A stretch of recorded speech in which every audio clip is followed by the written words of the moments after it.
Hi, I'm Claire. And I'm Heather. And we are Masterpiece Astrology. We're here with your forecast this week for Sunday, May 27th through Saturday, June 6th. And this is Pacific Daylight Savings Time.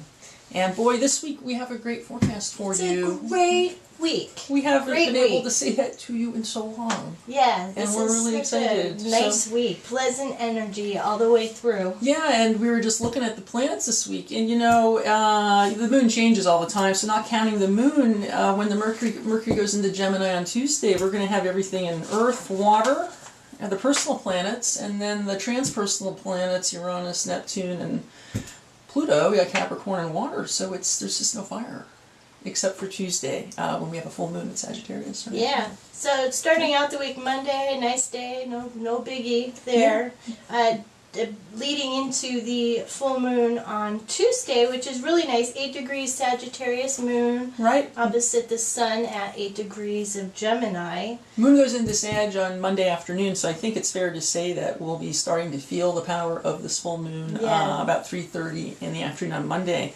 We're going to go from Scorpio to Sag, and that's the fire we've been talking about. And I think that's when we'll feel a lot more activity this week for the 2.5 days. Yeah, so Sagittarius is basically like about philosophy, the big picture, traveling.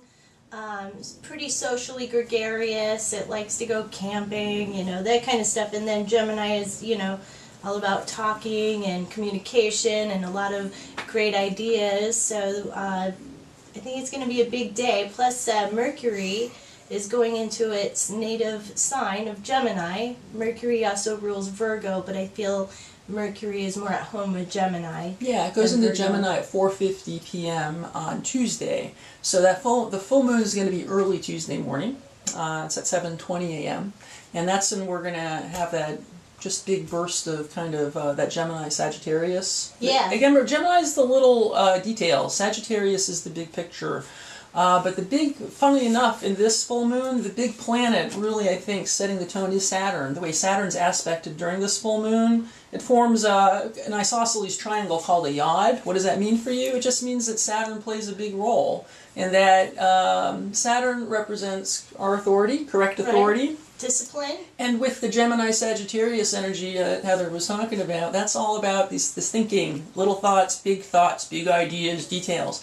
Saturn's going to help you finally have a better grip on taking authority for how you think and what you think about, and also how your thoughts have control over you. Right, yeah. And how you go out about, because the fire energy is also very creative and very passionate. Dynamic. Very dynamic. That's a great word. Remember that was all happening. Remember how we couldn't be dynamic a few months ago? Now we're being squashed. Now you're free. Yeah, and it feels good because this is energy that's about talking and communicating and sharing, and it's optimistic. Sagittarius is growth. Right. It's your favorite athlete. Yes. Yeah. And it's ruled by Jupiter, which is highlighted towards the end of the week in Scorpio. Yes. So the next day is also moon in Sagittarius, and it's Wednesday, forming kind of a challenging aspect to Neptune and Pisces. But what's interesting is Sagittarius has never formed any kind of a challenging aspect in a negative way, unless we're talking about Virgo. So with its aspecting Neptune, which is also about expansion and of emotions and intuition and that kind of thing, I feel like they kind of are compatible in that we're just going to be a little bit more philosophical about things and maybe more intuitive. Could be a little bit confusing, but I think that's right. Tuesday night could be confusing because moon square Neptune. Yeah. Yeah. Tuesday's going to be just a really mentally dynamic, active day. Right. What's going on? So, yes. But you will be able to have some authority over your thinking if you think about it. Right. Wednesday, moon's in Sag all day. There's no exact aspects that day with the moon. So that should just kind of continue that theme from Tuesday. And then Thursday, just kind of a day. Well, yeah, and also I think it's fair to say Wednesday. I think really you're right. Thursday, 2:26 a.m. the moon goes into Capricorn. That's we're going to really start to feel some of this very, very beautiful supportive energy. We have a grand trine with Neptune, Pisces, Jupiter in Scorpio, Venus in Cancer. Yes. And that's just the water. There's another trine in air, Mars and Gemini, which is perfected early Thursday morning. And that's just about communication. And those two trine aspects in water and air, Heather and I are saying Thursday, Friday, Saturday, just enjoy talking finally. And it's a great date night on Friday and Saturday. Great Yeah. date night, great nights for having fun with friends or going out on a first date. And if you are already in a relationship, it just, there's kind of this beautiful Neptune involved that For sure. kind of creates a really nice kind of beautiful energy. It's about collaborating. It's about communicating. I mean, Jupiter is faith and optimism, Yes. and Neptune is our spirituality and dissolving the ego structure so that we can see what we have in common with each other. And then Venus is our values, and Cancer, which is sentimental and loving and compassionate and caring. And when you put all of those planets together in a nice equilateral triangle, they all flow together. That only feels good. And for folks that you've struggled with your relationships and with your loved ones the last few months, it's been hard. Some folks have come close to breaking up. Some of you are wondering, how is it that my loved one still loves me after what we've been through? This energy this week, it's great just to talk and open up your heart and have the faith that you're not going to be rejected or stomped on. And it's a compassionate and very forgiving energy as well. And we also have this really nice Venus, Venus-Jupiter trine, which is a lot about our beliefs about love, beliefs about ourselves, and just kind of really nice. Venus trining Jupiter, family, giving relationships kind of a deeper, kind of going deeper into the relationship. It's generous, but it's generous, and that's part of that grand trine. That's what's beautiful, is we have all of these easy trines at the end of the week, and that only means that the energy's flowing. It's flowing in air to communicate, and it's flowing in water to feel. Yeah. So finally. Yeah. So great week. Absolutely. And Saturday, moon goes into Aquarius.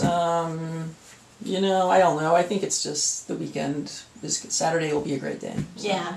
I mean, how can it not be after Thursday and Friday? I mean, it just feels so good to be able to tell you all what you have to look forward to.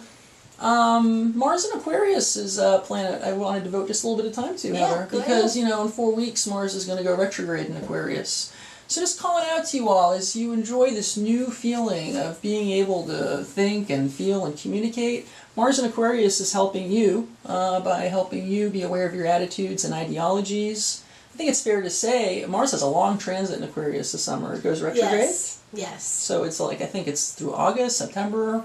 So the good news is that we're going to have this energy with us. When Mars goes retrograde at the end of June, it's just going to kind of cause us to go backwards and not be able to advance our objectives. So think about what you're trying to move forward right now and enjoy that momentum. Because at the end of June, it's going to be time to kind of step back and revise and edit, right? When Mars goes retrograde? Yeah, this year seems like there's a lot of transitionary kind of things going on throughout the year.